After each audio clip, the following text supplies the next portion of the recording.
जिस वक्त संगठन डिक्लेयर होगा तो मेरा बूथ सबसे मजबूत, सबसे पहले हमारी कोशिश है गुड़गांव में ही हम सबसे पहला फंक्शन कराएंगे।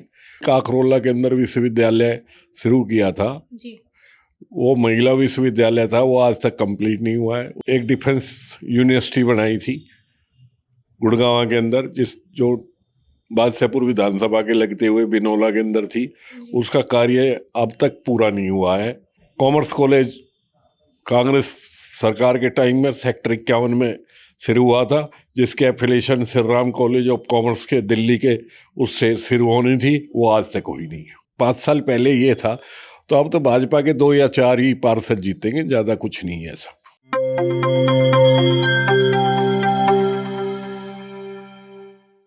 नमस्कार, मैं हूं कोमल राव। आज एनजेपी के मंच पर हमारे साथ मौजूद हैं कांग्रेस पार्टी के बेहद पुराने साथी वीरेंद्र यादव जी। आपके पिताजी धर्मपाल जी एक्स मिनिस्टर रहे हैं, 4 बार विधायक, 3 बार सोना से, 1 बार बादशाहपुर से। गुरुग्राम की राजनीति आपने करीब से देखी है, आपके परिवार ने करीब से देखी है। गुरुग्राम और बादशाहपुर की राजनीति में आपके परिवार का काफी दखल भी रहा है, तो कांग्रेस पार्टी को अब कहाँ खड़ा पाते हैं वीरेंद्र जी? कांग्रेस पार्टी जिला गुड़गांव में अपनी जगह बहुत अच्छी तरह खड़ी हुई है। मेरी विधानसभा के अंदर, बादशाहपुर विधानसभा में 19,725 मैंने मेंबरशिप कराई थी, जिसमें मैंने 90% ऑलमोस्ट बूथ कंप्लीट किए थे। तो कांग्रेस की जो कार्य चल रहा है बादशाहपुर विधानसभा में, वो बहुत अच्छी तरह चल रहा है। सोना में भी और पटौदी में भी, गुड़गांव में भी, सब में अच्छी तरह चल रहा है। जिस वक्त संगठन डिक्लेयर होगा तो मेरा बूथ सबसे मजबूत, सबसे पहले हमारी कोशिश है गुड़गांव में ही हम सबसे पहला फंक्शन कराएंगे। तो पूरी तैयारी चल रही है। अभी संगठन की बात आपने की, स्टेट यूनिट आपकी कोई इकाई गठित नहीं कर पाई है। क्या वीरेंद्र जी ने अपने लेवल पर कोई इकाई गठित की है? नहीं, देखो, उच्च स्तरीय आदेश देंगे तभी हम कर सकेंगे। हम अपने उससे कुछ नहीं कर सकते। हमारे पास एक ही आया था, हमने मेंबरशिप कांग्रेस की जो की थी वो हमने बढ़ चढ़ के की थी। मेरी दक्षिणी हरियाणा के अंदर सबसे 1 नंबर के ऊपर मेंबरशिप है, मेरे से ज़्यादा किसी की मेंबरशिप नहीं है। बादशाहपुर से आप चुनाव लड़ने की तैयारी कर रहे हैं? मैं तैयारी पार्टी के लिए कर रहा हूँ, पार्टी जैसे आदेश देगी वैसे मैं करूँगा। फिर भी क्या उम्मीद है टिकट की? अगर आप तैयारी भी कर रहे हैं तो टिकट मिलेगी?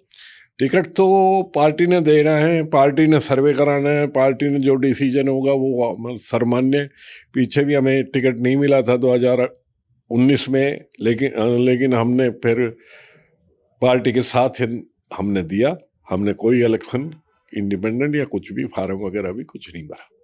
आप काफी लंबे समय से सक्रिय हैं, आप बादशाहपुर को अच्छे से जानते हैं, तो यहाँ की ऐसी कौन सी समस्याएं हैं जो भाजपा सरकार हल नहीं कर पाई?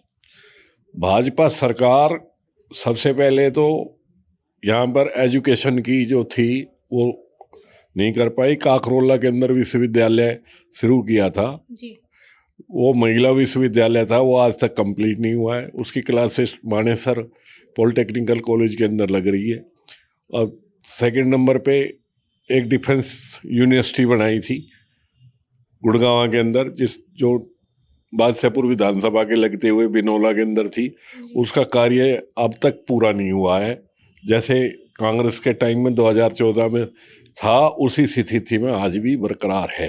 तीसरा, कॉमर्स कॉलेज कांग्रेस सरकार के टाइम में सेक्टर 51 में शुरू हुआ था, जिसके affiliation Shri Ram college of commerce के दिल्ली के उससे शुरू होनी थी, वो आज तक हुई नहीं है। और कोई समस्या जो आप बताना चाहें?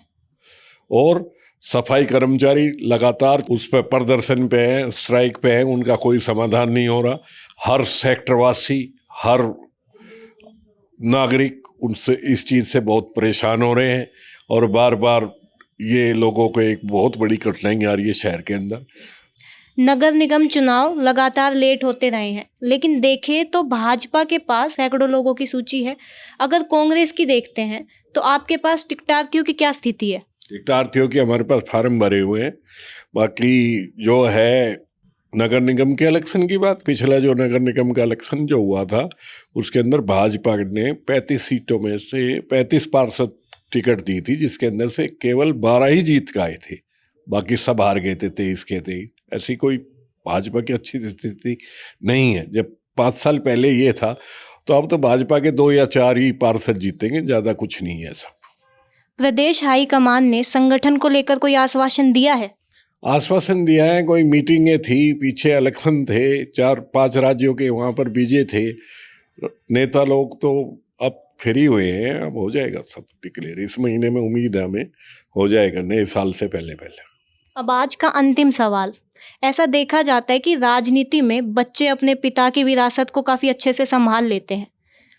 आपको भी अपने पिता से विरासत मिली है, तो आपको क्या लगता है कि आप कितना काबिल मानते हैं खुद को उनकी विरासत संभालने में?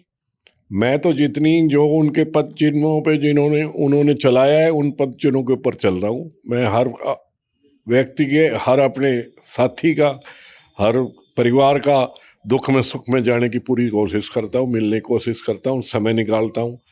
और जो है मेरे पिता छोड़ के बाद में जो विरासत में यही दे गए थे, मेरा ऑफिस 24 घंटे खुला रहता है, सुबह से लेकर शाम तक। तो मैं तो जितनी उन्होंने जो मुझे बता के गए थे, मैं उसके ऊपर पूरा ध्यान है मेरा, और मैं रहता भी यहीं हूँ। धन्यवाद वीरेंद्र जी, एनजेपी से बात करने के लिए।